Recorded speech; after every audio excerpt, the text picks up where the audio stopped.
Hi, hi people. So I have wine and more wine because this is a story that you guys have been waiting for forever.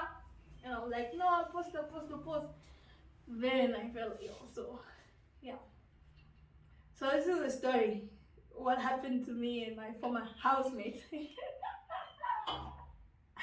Drama galore.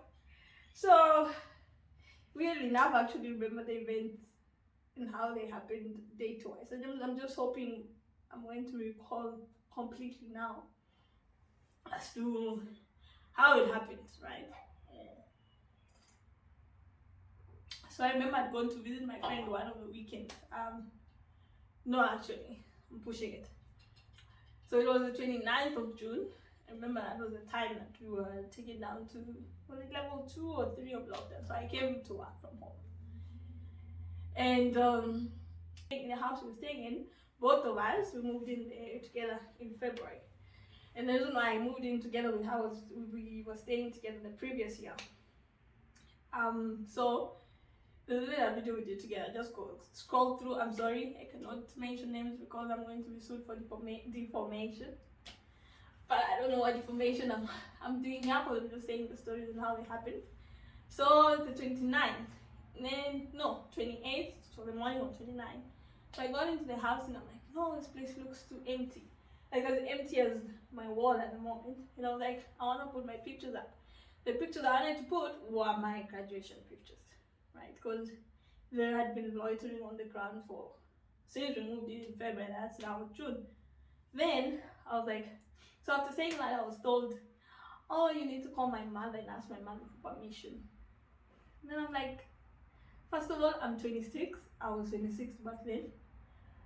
I don't remember the last time I asked for permission to do anything, right? And now I have to ask someone else's mother for permission, right? And then I was like, why is it that every time there's something that I want to do,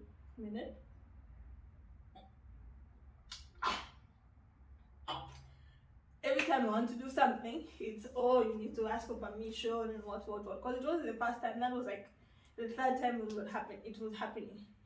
And then they're like, no, but you know, when you moved in, the landlords, the agent said you shouldn't do anything to change the house and all that. And I was like, okay, fine. But that's the reason why I said, if you have to fix it, I'll take money from my deposit. Because we put down deposit half. Everything was half, right? So I assumed. So after the next morning, so that's the 28th evening, the next morning, I'm getting a phone call and it's, why are you becoming so rude? Why is your attitude changing all of a sudden and all? I'm like, what do you mean my attitude is changing? Because the thing is, I've given you respect for as long as I could remember. One, because you're older than me. Two, you're someone else's mother.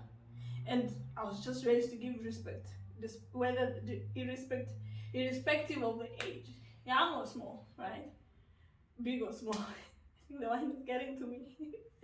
Anyway, so it's, why are you being rude? Why are you changing? What? Then I was like, listen, there's nothing that I said that was out of the blue. There's nothing that I said that was disrespectful. It's true. I shouldn't be having to ask for permission from you to do anything in a house that I'm also paying rent. It's not like I'm living here for free. So, like, during that phone, I couldn't take it, so I just hung up the phone. I was using the daughter's phone, so I returned it back to her, and I'm like, I don't want to talk to her anymore. So that was the 29th, right? The next weekend, which was the 5th of July, Monday, someone comes to the house and knocks on the door. And I'm like, I opened the door because I was working from the lounge, from the sitting room. My setup was open. And then this guy comes in and asks for he says this, quoting, the girl you stay with, is she back? And the sad thing is, the whole day I did not know what. It's like, because I was working, my mind actually shambled or reshuffled how things happened. So around 1 o'clock, I'm actually finding out this from her. 1 o'clock, she had escorted her boyfriend out of their house. So in my head, I'm like, no, this happened around 5 o'clock. So for this guy to ask me if she's back, I knew it had happened around 5 o'clock. So she came around about that time, only for her to tell me later on that she had actually gone to throw away the dustbin at 5 o'clock. Well, I was assuming she had taken her boyfriend out of the house. She had escorted him out. So this guy comes in, they talking, so I didn't pay attention because I had a meeting at that time. Then just before I signed into my meeting, it was around 6 o'clock, he comes to where I was sitting. So say I'm sitting here, right? And then these are my computers. Then he goes around, like now it was on my left hand side. And he's like, what did he ask? He wanted to ask me something. I don't remember exactly that question. I should have recorded this video a long time ago so I have all the details. But then what he said was not important. Then what I said was, can you leave me alone? I'm in a meeting, right? Because the way he came in, the way he asked for the person I was staying with, I knew they were friends. Like literally, well, I don't know her friends. Most of her friends, I actually don't know them. So 30 minutes later, I see the parents coming, right? And I'm assuming, maybe they're supposed to come. Then they go straight into her bedroom and they're busy talking. And then they leave, the three of them, both her and the dad and the mom. So what's weird is when she came in, she didn't even bother to say hello. This girl's mother. And I'm like, well, it's not like I'm entitled to someone's greeting or anything of that sort. But the dad greeted me. Then they left 30 minutes later after they came in. So I was just now done with my meeting, right? And then as I'm wrapping up, closing my computer so that I can end the day, the security guard comes and knocks on the door. And then it's like, did you let someone in? I'm like, no, I didn't let anyone in. Like, no, there's a guy who came and knocked on the door and you let them in. I'm like, no, I didn't actually let him in. What happened is he knocked on the door. That there's a burglar door and a wooden door. So I opened the wooden door and he asked me the question. Then I went to the girl's bedroom and I knocked on that door and I was like, you have a visitor, right? So she comes and opens the door, takes her keys actually. She didn't even think to ask this person who he is or something. Remember, I'm assuming they're friends. So she took the keys, opened the door, and then the guy came in. So now everything is playing back. The security guard tells me, your friend's laptop was stolen, plus phone. I'm like, how does that happen? Because I'm busy sitting here. They're talking. It's like they're here and I'm here and they're talking. Remember, I was in a meeting and put my earphones on, so I didn't pay attention to a lot that happened. Only now things are playing back. I remember when he came in, before he came to me, he was asking for a laptop to go do an assignment. And then when he said that, that's when I put on the headphones. So where he came and stood, right, this guy had the view of the whole house. He could even see through the corridor to my bedroom because my bedroom was through the corridor. So like, how does someone's phone and laptop get stolen? So later on now, so the security guard came 10 minutes after they left, right? And then they come back in around 20 minutes later. So I'm busy doing the dishes. And then the dad comes and then she comes with the dad and then asks me questions like, do you know the guy who we opened from? Like, no, I don't know. I assumed it was your friend. Like, no, actually he came to me saying, can you borrow my laptop so I can go do an assignment? And then he was like, oh, he needs my phone to update the laptop, the software on the laptop. So I'm just asking myself questions like, since when do you need a phone to update a laptop? And then he's like, he stays on first floor because we were staying on second floor. He stays on first floor. Can he just go down and then she'll follow with the charger to the laptop? Apparently the software it was going to update would have taken a lot of battery from the laptop. So she comes up to come take her charger. When she goes down, wheezy, yani theft, yani she was stolen from, So I'm like, what else can I do, right? So in my head, something comes to my head. I'm like, now that I'm not talking to this girl, considering what happened the weekend of the 29th, right? Will I not be a suspect in this? Like I called someone to come steal from her, right? Fast forward to the weekend of the 12th. So I'd come back on the 12th of July. That was a Monday. I'd go to visit my friend the Friday before. Then after I went to the hospital, came back, I'm in my bedroom, like I said before. She comes, knocks on my door, and she's like, I want to talk to you.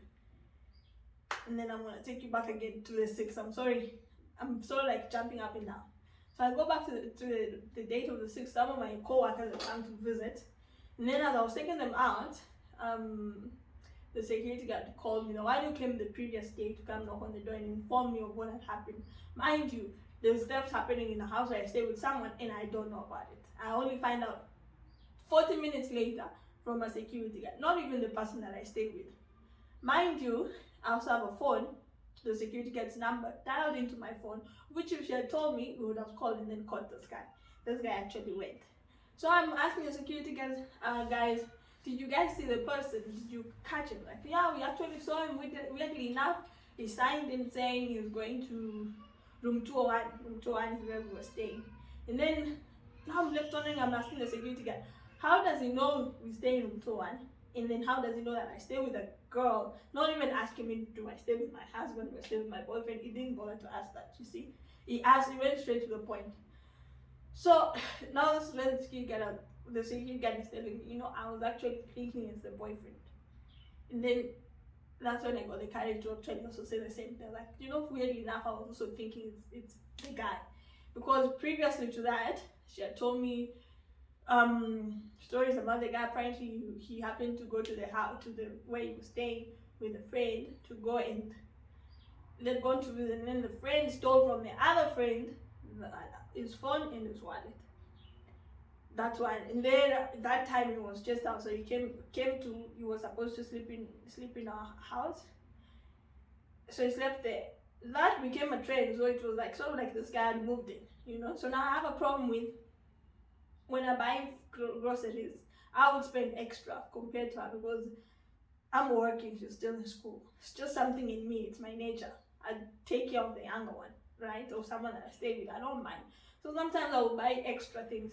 Maybe to spend 2K, 3K a month on food, both of us. I'll probably end up spending 5 or 3K, right? Because sometimes when something is finished, I add, or I'm like, oh, let me send you money on e-wallet, I didn't mind, like, I'm not saying it to brag or to show that I'm a bigger person or anything. It's just that that's who I am, yeah? So after the security guard tells me this, I remember when we moved into the house it was not April, it was around March. The friend came into the house with some guy who took out weed. Mind you, we don't smoke, none of us smokes. He takes out weed and he's about to light it. And I remember that was the time when I told the boyfriend, I don't want you in this house. So for a while they were sneaking in and out until at some point some of my friends spoke to me like, no, Jane, you're doing something wrong because she's also paying rent in the house. So you need to, even if it means talking to her, just allow her the freedom to come in with a boyfriend and what. I was talking from a point of, I'm not safe with a person who can bring such a person into the house. This person does not know me, the boyfriend at that time. He only knows you, right? And I think we had met 2 weeks earlier or 3 weeks earlier. No, that was a month after we met them and then we were dating.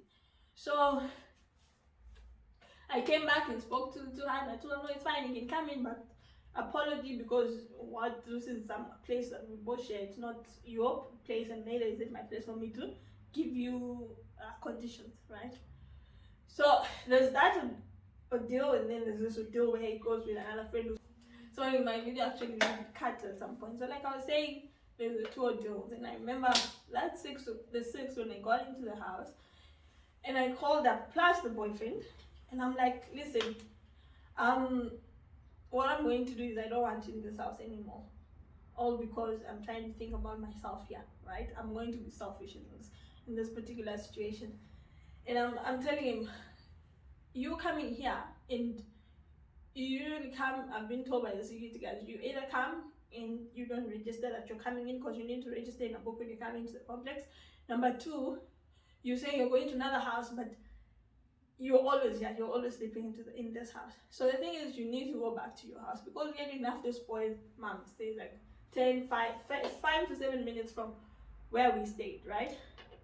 So you need to go back home, right? Instead of staying with friends who's staying here, because your friends are going to get married, you continue staying with them for the rest of your life. I was talking to him like I was talking to my 21-year-old nephew, and they're actually the same age. And I'm like, at the end of the day, whether despite what you did to your parents, you have to go back home because that's your home. They can never chase you away. You have to go back home. So he agrees, and then like the way I was speaking is I was insinuating he was involved in the whole thing.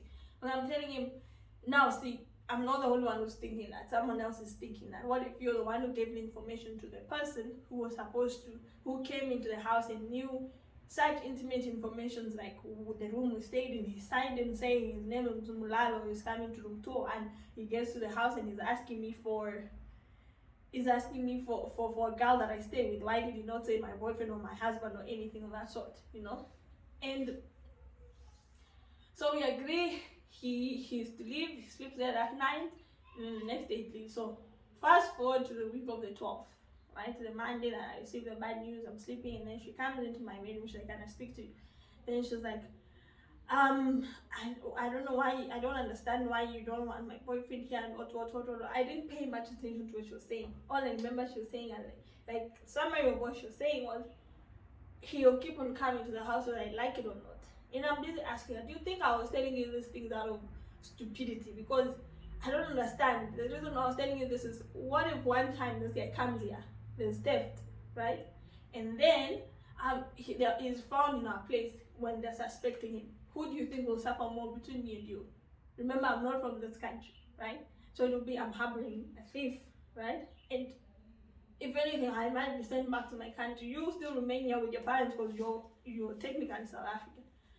So she goes into her bedroom. She was calling her mom. No, I told her, can you please give me your mom's number so I can explain to her where I'm coming from, right?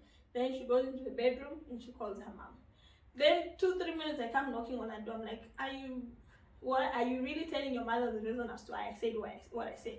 She's like, no, I can't tell her, you know, she'll kill me. What? I'm like, so you basically would rather make me out as a bad person, right? Because you already know your mother is busy thinking I'm the rude person or the one with the attitude in this house and the one who doesn't want to do things the right way. So now you'd rather tell her in a way that I look like the bad person. You better tell her the truth. Then after that, it became screaming and shouting, and I was angry. I was talking from a point of, I'm not trying to justify how I reacted, but the thing is, I already have bad news from the day, and then you still come on and add on to what I'm going through. Does that even make sense? Then the mom got to a point where the mom was like, no, I'll call the police on you. What? I'm like, why are you calling the police on me? Because you followed me into my space. I did not go into her bedroom. She came into my bedroom to fetch me. So I'm like, call them, let them come. So that day, and then after that, I was advised by a couple of people to write an email to the agent, because what one lady told me was, you never know with South Africans. I'm sorry to say this, but some of them are so evil to an extent they will even plan something nasty against you, right? And it's not just South Africans, anyone, right? Anyone could do something like that. So she advises me to email the agent, email the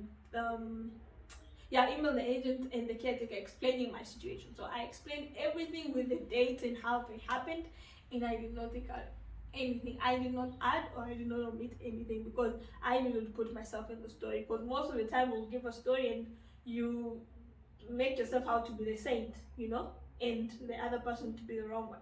I even said no, I wanted to hang paintings on the wall, right? Because like she said, it's not something that's allowed. And the reason why, like, I remember even asking, are you treating me like this because you're the one who signed the lease? And the reason why she signed the lease was because I wasn't in the position to sign at that time. I didn't have a 3-month pay slip because we need that to sign a lease. I didn't have a bank statement showing the income that I have because we need that to sign a lease, you know. And you need to show a previous, sort of like a previous place that you stayed where you personally were in charge of paying the rent. I did not have that. So I was technically at her mercy. Maybe that's why she ended up treating me like shit, sorry to say. I'm gonna take my wine again, I even forgot. Then I emailed the caretaker, the agent, and just not to be malicious, I included the lady in the email and her mom. The email that came after that was, sorry, I'm going to paraphrase a bit. I'm sorry to the whole Just Sell Properties agents for being involved in this childish act, what? And then she says, I am her tenant in that same email. And I'm like, sure enough, I could be your tenant. But at the end of the day, I don't think we came into this agreement being your tenant. There's no way that it's written. Or rather, sadly enough, we do not have a written agreement to say she was the one signing the document, right? It was she was signing it on behalf of both of us, but it was a verbal agreement. So the thing is, you can't call me your tenant, yet I'm paying half price, right? Or maybe you could call me your tenant because of that. But the thing is, we agreed. I even have WhatsApp messages to show that we came into this thing half until at the point where I was in the position to sign the contract, then we would both sign, right? You sign and I sign, half, right? So after that email of childish act, then I sent an email saying, listen, I did not send this email to be malicious or something. I sent it just to inform you that I want to move out. I need my deposit back. Like the money that I put down into the house, I need that back. And I need to leave by this date. Then she sent another email still with insults. Then I did not respond to that. So I called a couple of friends of mine who are lawyers and gave me the way forward as to go with this. So this is a learning time for you. There's something called the Tribunal Act, right? If you have any issues with the landlord, if the environment is not conducive for you, so you can use that as a way of cancelling your lease and leaving. If it's interfering with your health mostly, the environment is not conducive in terms of the provision of the what is to be provided by the landlord. So I'm gonna take you back a bit. Remember when I said we came into this house being half, like both of us were supposed to cater for things half. I was technically bullied into paying Wi-Fi because it was coming from my contract, and she was to take care of the electricity. The same amount I was paying on the Wi-Fi, which was like at that time was $450, and she was to buy the same amount of electricity. So I remember I asked her, like, when was the last time we bought electricity? Because every time I would see I think the people in that house had messed up, or rather, someone had messed up with the meter in the house. So the electricity was never going off, but it was reading more and more credit in terms of negative, right? And I'm like, when was the last time you bought electricity?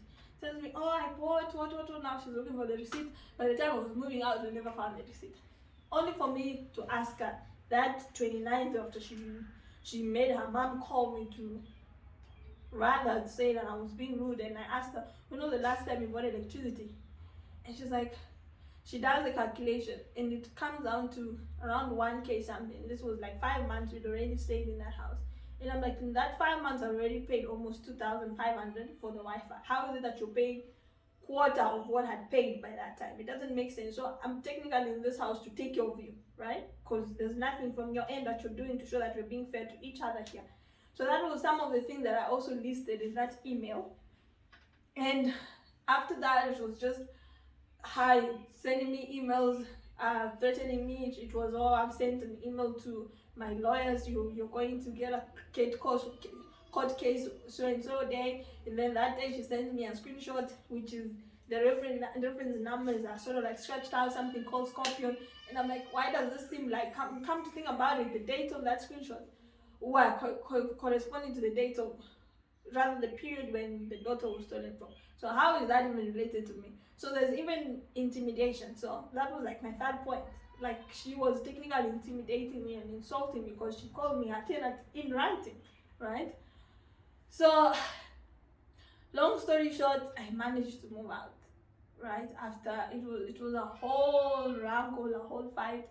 And then luckily enough, after I moved out into my house, so after I moved in, that same weekend, because she had refused with my money, and I had actually given her a deadline saying, I need my money by the 7th of August, right? If you cannot give me my money by the 7th of August, the 14th of August, I'm taking you forward to the tribunal court, right? And I woke up on the 7th, which was a Saturday, the 7th of August, and I had my money, and I was like, phew. That's all I wanted. Like, everything that happened, all the insults, all the threats with defamation and being taken to lawyers and being taken to court and everything came about because I was asking for my money. My 4,500. Yes, it's very little money, but I still needed it to pay for the rent that I was coming to take on by myself. So yeah, it's a relationship that started very nicely, and what I learned from it, even if it means I have to stay in a one-room house, I'd rather do that than having to share a space with someone I call a friend or someone I know, because at that age of mine, at 26, I need my space, I need my privacy, I need to know that I'm in a house where I can walk as naked as I want. Because weirdly enough, one time I was walking into my bedroom, I just come from work, taking off my trousers, I had my what do you call it, I just had my vest. As I was opening my bedroom door, I see the boyfriend coming in, the boyfriend to this girl. So I'm like, that's just one of the things where I don't have privacy, I don't have the space to do what I want, because someone else will walk in and see me naked, someone of the other gender. So I don't know, I just feel like sharing a space, since I moved out, I have peace of mind. And something that is, I don't even take for granted, honestly speaking. I would rather share a space with a family member, but also that doesn't also work out to some extent. But just staying alone until you're ready, or rather you have the mindset of letting someone else move into your space, works better. Even if it means you don't live such a high-end life and compromise a bit just for the privacy and just for the peace of mind. It makes so much sense. Yeah. So that's it. That's the story that I've been promising you guys for forever and ever and ever. Amen. Now you understand why I was posting those things on Instagram. You understand why I was so not okay to an extent during that period. But yeah, it's just to show you one of the hidden sides of the things that I went through in 2021, right? It's like, oh God, this year has been rough. Just want it to end in the next few days. Thank you so much for listening to my story. Thank you for watching my wine sitting there. Thank you for watching me drink it. Don't forget to subscribe, and I'll see you in the next video. Mwah. Oh my God.